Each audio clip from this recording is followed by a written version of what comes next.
Olá, pessoal! Sejam muito bem-vindos à nossa segunda aula. Meu nome é Anne Guzman e hoje estaremos falando sobre cosmovisão e a importância da contextualização. Estarei dividindo essa aula em 3 partes. Primeiro, estaremos nos conscientizando da existência da cosmovisão e o que ela é. Depois, estaremos analisando como a cosmovisão pode ser alterada e diluída. E, por último, falaremos da importância da contextualização e como fazê-la de uma forma saudável. Mas antes de começar essa aula, eu gostaria que você assistisse a um vídeo. Esse vídeo é um teste de atenção, por isso fique esperto.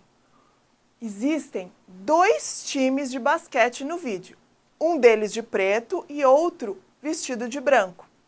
Você terá que contar quantas vezes o time de branco passa a bola. Isso mesmo, você terá que descobrir quantas passadas de bola o time de branco faz. Vamos lá? How many passes does the team in white make? Go!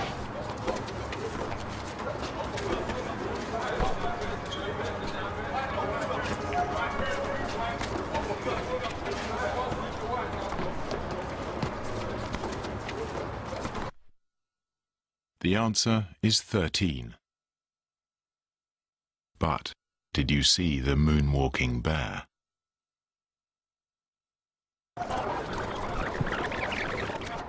Go!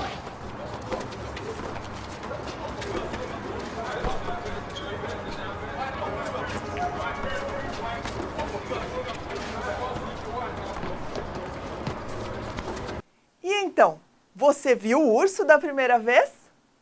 Calma, fique tranquilo. A maior parte das pessoas também não conseguem ver o urso. E você sabe por que isso acontece? Porque nós não estávamos procurando o urso. Nosso foco estava na passada de bola. E é justamente isso que acontece com a cosmovisão. A cosmovisão sempre está lá, mas nós não a percebemos, porque, na verdade, não estávamos prestando atenção nela. Mas para que você consiga perceber a existência da cosmovisão, vamos começar descobrindo o que ela é. A cosmovisão, ela é o padrão de suposições que um povo tem sobre a realidade. É isso que vai determinar o que eles pensam, o que eles sentem, o que eles fazem. A cosmovisão é o fundamento da cultura. São as suposições que as pessoas têm sobre a realidade, lógica, categorias básicas de pensamento, o que é espaço de tempo e relacionamentos.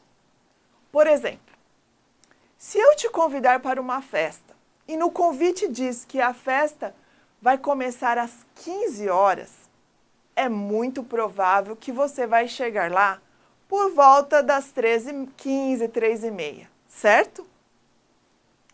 Isso acontece porque nós, brasileiros, vivemos em um país onde o tempo é relacional.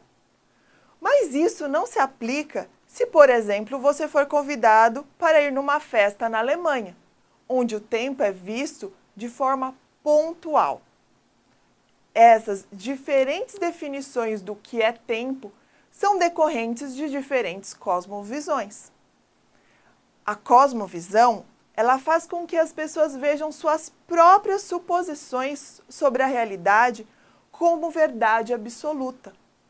A cosmovisão, ela é a estrutura que dá sentido a todas as ideias e ações de um povo.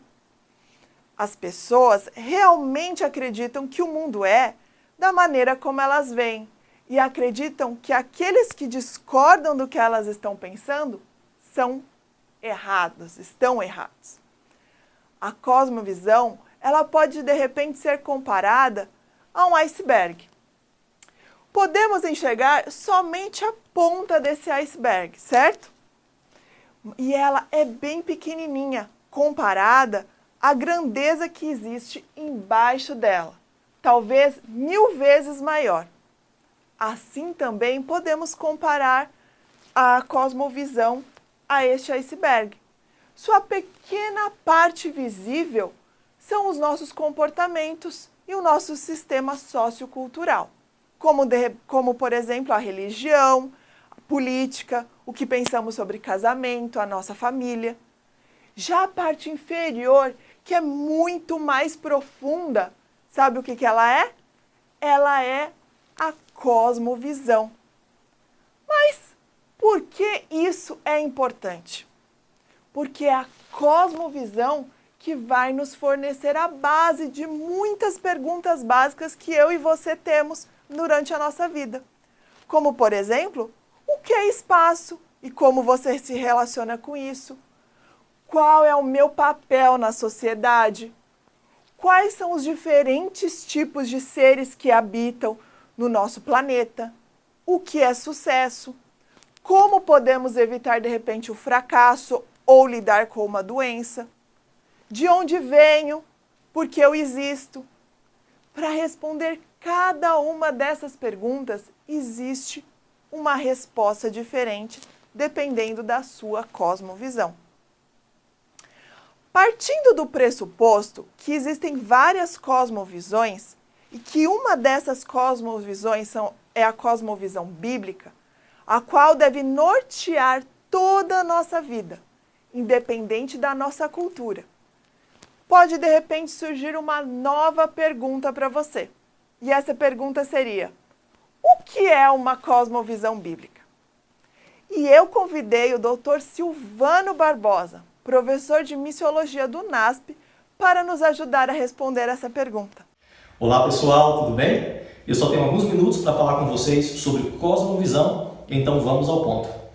O ministério nunca acontece num vácuo. Tudo que nós fazemos e a maneira como as pessoas respondem a isso é afetado pela cultura e pela cosmovisão. Cosmovisão diz respeito à estrutura mental dentro da qual as pessoas interpretam a realidade. A maneira como as pessoas avaliam o que é certo e o que é errado. As relações humanas que são apropriadas ou inapropriadas. O significado e o propósito da vida. Todas essas questões são avaliadas com base na nossa cosmovisão. E as nossas opiniões acerca desses temas são afetadas pela nossa cosmovisão. A cosmovisão tem algumas categorias bem interessantes, não temos tempo de abordar todas aqui, mas eu quero mencionar pelo menos 4 delas. A primeira delas, classificação da realidade. O que realmente existe, o que é real. Por exemplo, para um cristão, Deus é real. Para um muçulmano, Deus é real. Para um budista, o vazio é real, o nada é real. Né? Para um hindu, os deuses são reais. É a maneira como as pessoas interpretam a realidade. A existência humana é real ou ilusória. Como mencionei, para um budista, tudo que nós vemos é simplesmente uma ilusão, uma projeção da nossa mente. A única realidade é o vácuo, o nada, o vazio. Essa concepção é baseada na cosmovisão que eles têm. A cultura ao redor, uma pessoa que nasceu nesse contexto, recebe essa informação dos seus pais, dos professores, dos vizinhos, dos amigos. Essa cultura é formada e isso forma a sua cosmovisão. E dessa forma, ele ou ela interpreta a realidade. Qual deve ser a relação com as outras pessoas? Isso também é determinado pela nossa cosmovisão. Por exemplo, nos Estados Unidos, as crianças são estimuladas desde muito cedo a stand up for himself or herself, ou a defender a sua opinião, defender a sua posição, né? Se posicionar diante das situações e defender o que você acredita. É uma cultura individualista e as pessoas são incentivadas a manterem essa posição individualista. Lá na Ásia, tem um pensamento que diz: o prego que se levanta recebe a martelada. Ou seja, numa cultura coletiva, então quem se destaca, especialmente se é uma pessoa mais jovem, é estimulada a assumir o seu papel dentro do grupo, recebendo a martelada para se nivelar com os demais. Então a relação entre as pessoas é afetada também pela nossa cosmovisão. Se nós chamamos de você ou de senhor, isso é afetado pela nossa cosmovisão. O que faz as coisas acontecerem? O que causa as coisas? É Deus quem faz as coisas acontecerem? É o acaso? São os espíritos? Dependendo de onde você está, de como você foi formado, a sua cosmovisão vai fazer você interpretar essas informações de diferentes maneiras. E a questão do tempo, como lidar com o tempo? Eu vi um professor esses dias dizendo assim, olha, ele tinha acabado de se aposentar, e ele disse, olha, o que é a vida? A vida é simples. Você entra num táxi em 1950, desce do táxi em 2020, e é isso. Se você perguntar para uma pessoa budista, por exemplo, ou hindu, o que é a vida, ele vai dizer, a vida é um círculo dentro do qual você entra, e sabe quando você sai de lá? Nunca mais. A vida está encurralada no ciclo da morte e da reencarnação. Isso é a vida. Mas essa forma de interpretar o tempo é determinada pela cosmovisão. Então, em resumo, a cosmovisão é como uma cebola com 3 camadas. A primeira camada diz respeito aos comportamentos. Os meus comportamentos, a maneira como eu ajo diante das diferentes situações é determinado pela minha cosmovisão. Depois disso, as minhas crenças, aquilo que é real para mim, aquilo que é verdadeiro, aquilo que eu de fato creio, um valor fundamental para mim, um pensamento fundamental para mim, isso é uma camada um pouco mais abaixo da cosmovisão, um pouco mais profunda, não é facilmente visível. E finalmente, lá no mais fundo, lá no íntimo, estão os valores, aquilo que nós realmente acreditamos como sendo os princípios fundamentais da existência. Tudo isso é composto pela nossa cosmovisão. Muito bem, agora vamos à cosmovisão bíblica. A Bíblia se relaciona com esses aspectos da vida? Quando você vai à Bíblia, quando você lê a Bíblia, você acha que Deus tem uma opinião acerca de comportamentos, acerca de crenças e julgamentos, valores? Se Deus tem uma opinião acerca desses temas, então há uma cosmovisão bíblica. Há uma forma de Deus demonstrar para nós como a realidade deveria ser interpretada. Então, embora os autores bíblicos, inspirados pelo Espírito Santo, de alguma maneira também refletiram ou transmitiram a influência da sua cultura, tinha uma cultura, eu quero dizer, essas pessoas tinham uma cultura local, a Bíblia e o conteúdo que foi transmitido por inspiração do Espírito Santo é supracultural. Pode ser encaixada em qualquer cultura, vai melhorar qualquer cultura. Qualquer que seja a cultura, ao receber a influência da palavra de Deus, vai ser melhorada, porque o Evangelho sempre tem algo que a cultura local não tem. Então, qualquer cosmovisão, qualquer forma de interpretar a realidade deve ser avaliada e julgada de acordo com a forma de Deus interpretar a realidade revelada na sua palavra. Quero dar um exemplo do nosso grande desafio. Nosso grande desafio é não pensarmos culturalmente, mas pensarmos biblicamente. Nós também somos afetados pela cultura. Onde quer que você esteja agora, você é afetado pela cultura local. O nosso desafio é interpretar a realidade, não com base na cosmovisão que nós adquirimos da cultura onde nós estamos, mas com base na cosmovisão bíblica, com base na maneira como Deus interpreta a realidade. Vou dar um exemplo do que eu estou falando, esse é o seu dever de casa, eu vou encerrar aqui agora. Não tem como eu conferir com você a resposta do nosso exercício, mas dá para você fazer isso para o seu benefício. Então pensa comigo no seguinte, imagina que todos esses itens aqui, esses elementos devem ser organizados por categorias. Pega um papel rapidinho aí e risca 3, 4, 5 ou 6 categorias que você queira. Todos os itens aqui encaixam em uma categoria. Por exemplo, com a nossa maneira ocidentalizada de pensar, afetada pelo iluminismo, todos nós definimos as coisas com base naquilo que é natural e naquilo que é sobrenatural. Naquilo que é baseado na ciência e pode ser confirmado no laboratório e naquilo que é somente um elemento de fé. Então, normalmente nós tendemos a interpretar dessa forma. A gente coloca junto ali Deus, demônio, espírito, fantasma, espírito bom, tudo numa categoria só.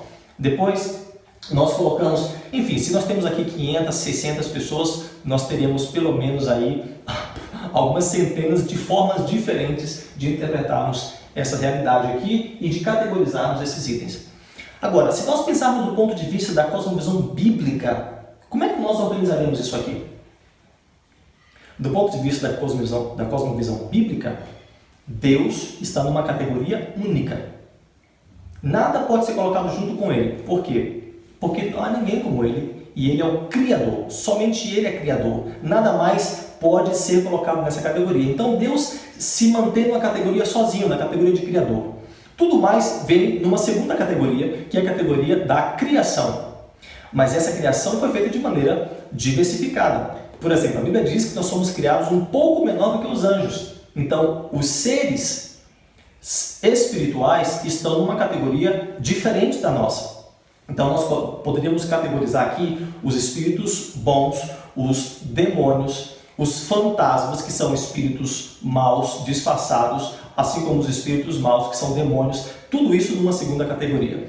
Depois vem o homem, a mulher, a garota, essa é uma terceira categoria. Depois nós temos os animais, temos as plantas, temos os minerais, e assim nós organizaríamos esses itens de acordo com a maneira bíblica de interpretar a realidade. Amigos, ficamos por aqui. Gostaria de ter aí, quem sabe, um semestre para conversar com vocês sobre cosmovisão bíblica, mas em essência é isso. Vamos interpretar a realidade não com base na cultura que nós estamos, não com base na cultura que adquirimos na infância, mas com base nos valores da palavra de Deus, com base no caráter de Deus revelado na sua palavra. Aquilo que é importante para Ele, aquilo que é verdade para Ele, a maneira como as pessoas devem se relacionar do ponto de vista dele, isso é o que é importante para mim e é isso que eu vou seguir. Esse é o seu desafio, o meu também. E uma coisa mais para terminar, dá só mais um minuto aqui. Na hora de pregar o Evangelho, a mensagem deve chegar não só no nível do comportamento, mas no nível do julgamento. Se você simplesmente transmite os comportamentos que são aceitáveis à igreja adventista, então essa pessoa pode aceitar os comportamentos, mas quando chegar a crise, quando chegar o momento difícil, essa pessoa vai recorrer aos valores fundamentais que ela tem. E isso leva muitas pessoas a se apostatarem ou a viverem uma vida sincrética, uma vida de sincretismo, vivendo de acordo com os costumes antigos e de acordo com a nova fé.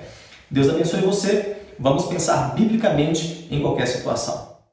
Como vimos, na fala do Dr. Silvano, a cosmovisão bíblica é baseada na palavra de Deus. Mas será que mesmo eu tendo uma cosmovisão bíblica, ela pode sofrer alguma interferência? Sim, a cosmovisão bíblica, ela se dilui através de filmes, músicas, jornais, revistas, séries, redes sociais e muito mais. Você quer ver um exemplo? Você está vendo essa foto aqui? Você gosta desse tipo de roupa? Provavelmente não. Mas se você estivesse vivendo nos anos 70, com certeza você teria uma dessas no seu guarda-roupa. E você sabe por quê? Porque a mídia iria fazer com que você começasse a achar isso aqui bonito. Mas quando a mídia interfere na sua cosmovisão e aos poucos vai mudando os seus valores. Por exemplo, você já assistiu algum filme ou série onde o seu maior desejo era que o homem largasse a sua esposa para ficar com outra mulher? Porque ela, sim, era uma mulher amável, uma mulher bonita para um homem lindo e educado? Ou quem sabe você já torceu para aquele bandido bonzinho conseguisse mentir, trapacear e roubar? Pois afinal de contas o bandido só queria fazer o bem. Esses são dois exemplos que mudam aos poucos os nossos valores bíblicos. Eu tenho certeza que você sabe que traição, roubo, mentira são pecados condenados pela palavra de Deus, certo? Mas por que por um instante estamos torcendo para que esses valores sejam quebrados? Talvez você esteja se perguntando: é possível introduzir uma cosmovisão bíblica em um mundo tão secularizado? E essa foi a pergunta que eu fiz para o pastor Flávio Prestes, doutorando em Teologia Bíblica pela Universidade Andrews. Vamos ver o que ele disse sobre este assunto para nós? Bom, então a pergunta que eu recebi aqui é se é possível introduzir uma cosmovisão bíblica num ambiente secularizado. Com certeza é possível. Temos que ter em mente o que é uma cosmovisão, primeiramente, né? Então a cosmovisão, geralmente, ela é composta de uma série de narrativas que nós temos em nossa mente, e essas narrativas contêm uma série de valores e conceitos, né, que informam os nossos processos de decisão. Então isso que é uma cosmovisão, né? Então está tudo informado através de uma narrativa. E como é que isso funciona? Essas narrativas de base que nós temos, elas funcionam como um software controlador, né? Um sistema operacional, como é o iOS ou o Android para os telefones, né? Então esses sistemas operacionais, eles não estão visíveis na superfície, né? Mas eles controlam todo o funcionamento do telefone. Então todos os apps, eles são rodados ali, controlados por esses sistemas operacionais, né? Então da mesma forma funcionam as cosmovisões. Elas são invisíveis, são profundas, né? Não aparecem na superfície, mas elas estão informando todas as decisões que nós fazemos. Então, em relação à possibilidade, né, de isso ser feito, né, de compartilhar a cosmovisão bíblica, nós temos que também ter em mente duas coisas. Como que as pessoas mudam, né, e quais são as melhores maneiras de compartilhar isso. Então as pessoas mudam através de 3 possibilidades, né? Quando as pessoas são expostas a dados diferentes, quando elas têm acesso a explicações melhores, ou quando elas engajam em reflexão crítica. Pode ser uma, 2 ou as 3 juntas, né? Quando isso acontece, existe a possibilidade de uma pessoa adotar uma cosmovisão diferente, né, ou modificada. E quais são os melhores contextos, qual é a melhor maneira de compartilhar uma cosmovisão bíblica? Bom, então daí entra a questão de contexto e forma. Em termos de contexto, para compartilhar a cosmovisão bíblica, é necessário que exista um contexto de amizade, de confiança, um contexto relacional.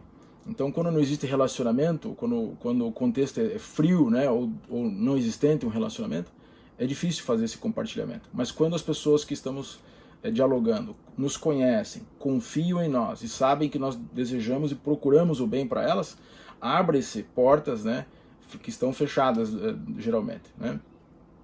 E fora o contexto, é importante também respeitar a melhor forma de compartilhamento da cosmovisão bíblica. Por forma, eu quero dizer o seguinte: se nós formos utilizar proposições afirmativas, né, dogmas, existe uma resistência muito grande quanto à absorção desses conceitos, porque entra em choque, né, com outros dogmas e outros conceitos dominantes.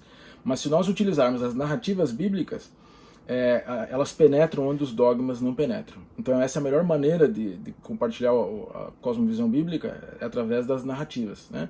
Inicialmente narrativas que têm até pontos em comum com a cultura dominante, mas posteriormente pode se aprofundar com narrativas mais profundas, né, que até estão em choque com as narrativas dominantes. E também isso possibilita, né, o estudo e a reflexão e o engajamento em relação às narrativas que informam a cosmovisão dominante, né? Porque todas as cosmovisões, inclusive as culturas locais, elas sempre têm narrativas que informam elas. Inclusive até o pensamento científico é informado por narrativas de base.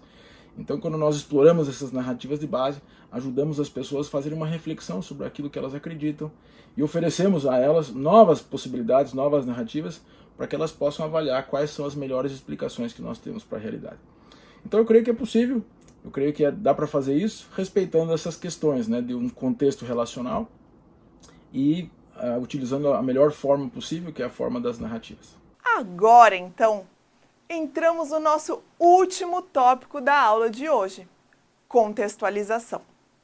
De acordo com o missiólogo Paul Hibbert, contextualização é a ação de estabelecer um contexto para determinada coisa, normalmente com o intuito de explicar os motivos ou as características precedentes de uma situação.